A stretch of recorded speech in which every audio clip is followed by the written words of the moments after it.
I am ready! Serbisyong totoo ng GMA News.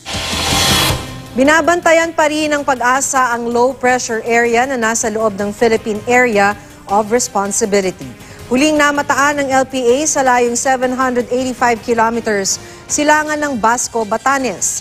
Wala pa rin itong epekto sa bansa at posibleng mawala sa mga susunod na araw.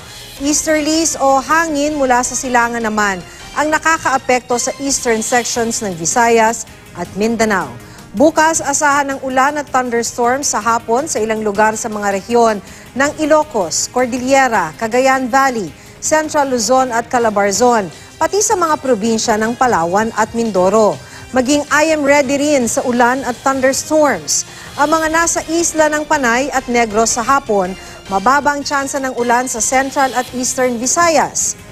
Sa hapon din posibleng ulanin ng ilang bahagi ng Zamboanga Peninsula, Northern Mindanao at Sorsogon. Yan ang latest mula sa GMA Weather. Magplano para sigurado.